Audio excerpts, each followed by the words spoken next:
Excuse me.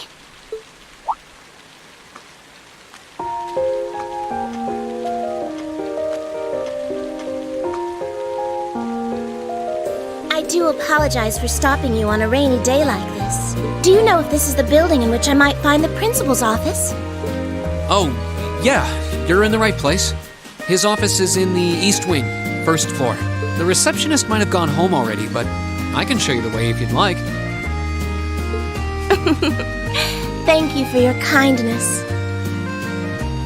But I couldn't possibly trouble you more than I have already. I'll be able to find the way, I'm sure. Well then, if you'll excuse me, Master Rean.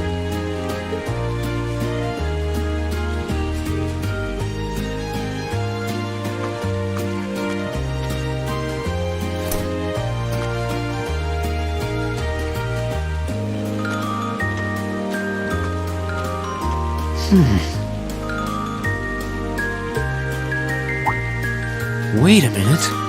How does she know who I am? Rean?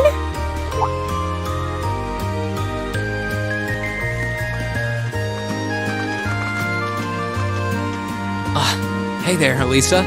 Heading back to the dorm? Yep. Emma and the others are staying a little longer to cram a little more.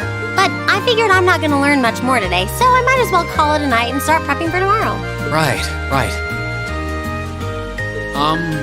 Well, you're going my way, so what do you say we head back together?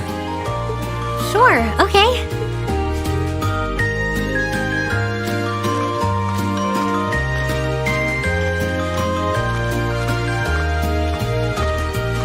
Hey, it's not often the two of us get to walk back to the dorms together, is it? Well, at least I got something good out of this downpour. Is there even a filter between your brain and your mouth? Nah, no need for that between friends. But you're in good company. My sister's asked me that before, too. She must be a saint to have put up with you all these years. Anyway, how do you think you did on the exams? Who knows? I put my best into it. But honestly, I probably... I wish I was as smart as you. Back when we took the entrance exam, only Emma and Makius scored higher than you, right? Eustace came in a little higher than me, too. Back home, I usually came in near the top in exams. I guess that goes to show that Erebonia has no shortage of smart people. No doubt about that. Bookworms pour in here from all corners of the Empire. You said you're from Ruhr, right? Coming out on top in a city that size is still pretty impressive. I suppose, though that was just at the Sunday school level. Aren't you curious about, my family and stuff? You mean the mysterious Elisa R., agent of national intrigue? Well, yeah, of course I am. But you probably have good reasons for keeping it under wraps, so I don't want to pry. It's not that major or anything, especially compared to what you and Fee have told us about yourselves. I've never really thought my family circumstances were a big deal, though Fee's past sure came as a surprise. I wonder now, when I look at her, what her life in the Jaeger Corps must have been like. It seems like Instructor Sarah knows more about her past than we do. Back at the entrance ceremony, I got the impression they'd met before. Same. Oh, speaking of weird meetings, I ran into someone kind of strange earlier. Oh? Yeah, I was talking to her just before you called to me. A maid who knew your name? This isn't the part where it turns out she knows you because you've tried to hit on her in town before, is it? As if an upstanding guy like me could pull off the Casanova act. She seemed a couple years older than us.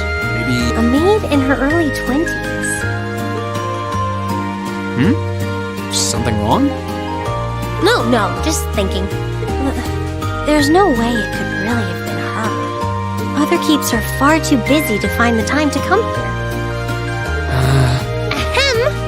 Anyway, maybe the upper class dorm has a new hire starting out or something? Though that wouldn't explain how she knew your name. Maybe you're just more popular than you let on. If only.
exams are over, I feel free as a bird. And I'll keep on soaring, at least until the results come back.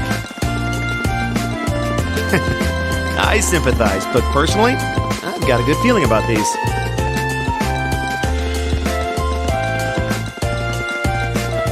How about you, Emma? How do you think you did? Well, I don't think I did too badly, all things considered.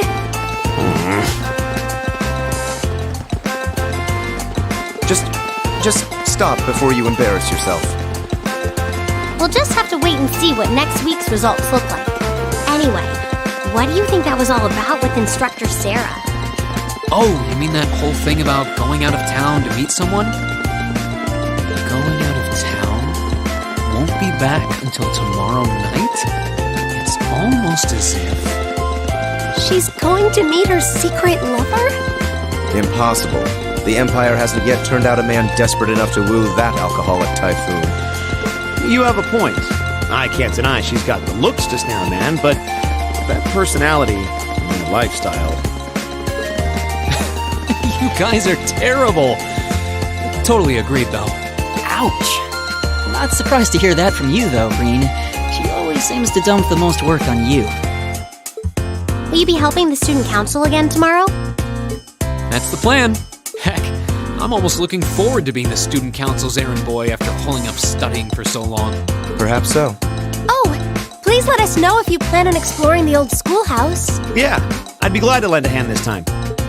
Thanks. Better watch out, though. I might take you up on that offer. Ooh, looks like we're all up for a little exploration this time.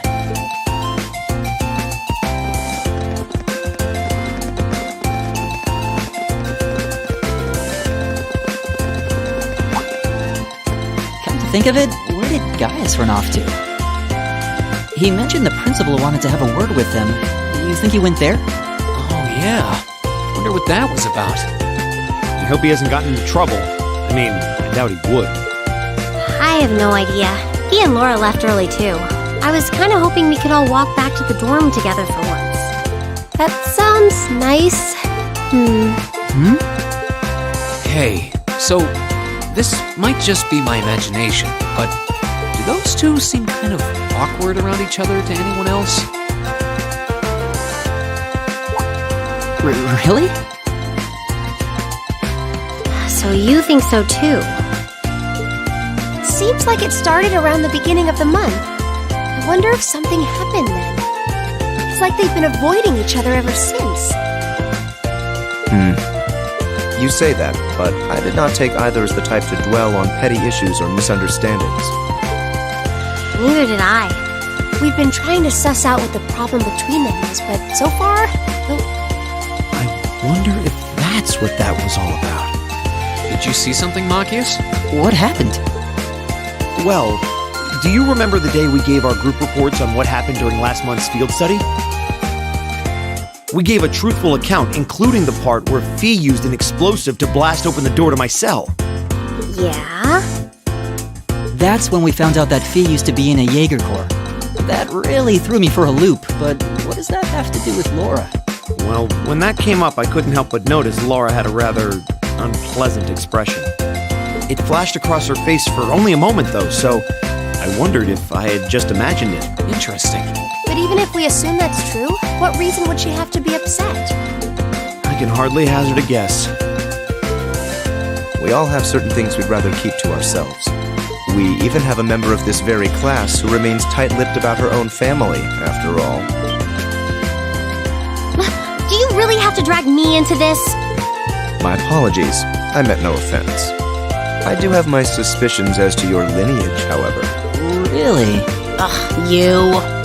Oh no, getting angry won't accomplish anything. Don't worry. We're not going to twist your arm into telling us. When you're ready to talk about it, we'll be ready to listen. It's not like I'm trying to make a big deal out of it or anything. It's just, if everyone knew, it'd make things awkward between us, and I don't want that. Welcome back, my lady. Huh?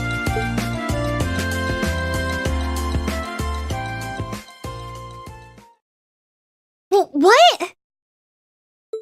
Sharon? It's so delightful to see you again.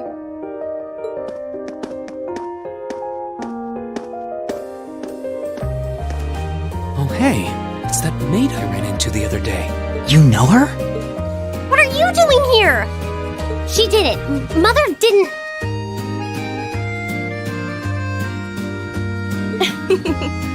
But of course, I was sent here at the behest of the chairman herself.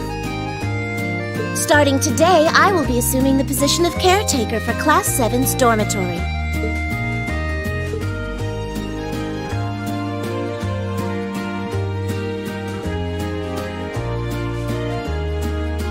It's a pleasure to make your acquaintance, everyone.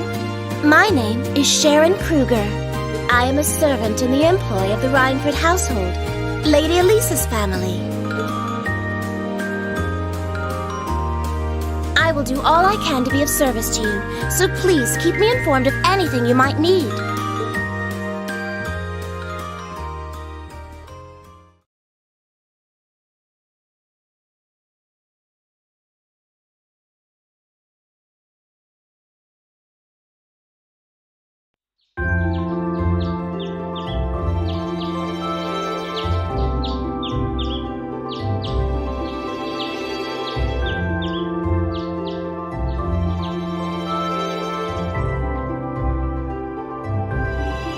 Oh!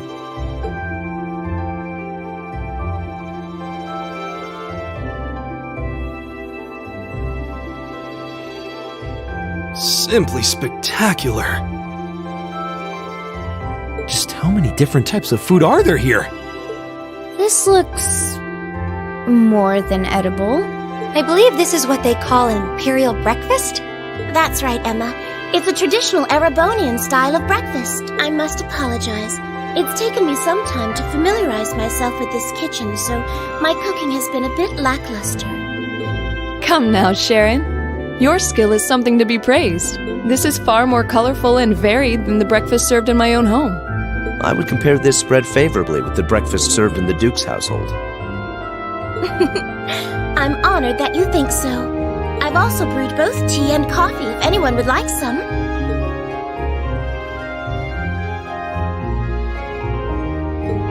I get the feeling Elisa is less than impressed with the meal.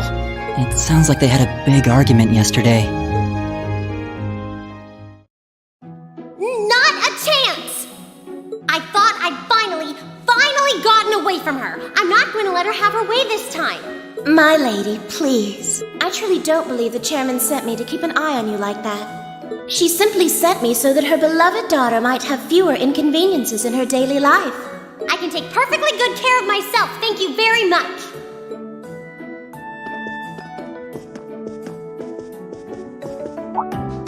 Oh, fine! I'll take this up with her myself then. Is she in the office at corporate today, or is she out on inspection or something? I believe she'll be dining with the Ministry of Railways president in the capital today. After that, she'll be continuing her inspection tour. So Does she ever slow down? I'm surprised she doesn't burn through a pair of shoes a week. Anyway, I'm not going to take this lying down. She's stuck her nose into things one too many times. I can't believe that R actually stood for Elisa Rhineford. And from the sound of it, her mother's the company chairman too. Yeah, I wasn't expecting that Elisa's mom is basically in charge of the continent's biggest industrial company. Her family's probably got more money than most of the aristocracy. I can see why she'd want to keep her family under wraps, what with all the nobles here. Anyway, I object to everything about this. Considering how busy Mother is, I'm sure she needs your assistance far more than I do. I knew it. You're really concerned about her, aren't you? The way you two care so much for each other deep down is one of the reasons I'm so proud to serve you. That's preposterous. Oh, my lady, I almost forgot to mention that I made plenty of your favorite apricot jam. Would you like me to spread some on your toast? Ooh, really? I mean, stop treating me like a child. Though yes, I would like some jam. It's almost heartwarming to watch. Looks like Sharon's got her number.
bad.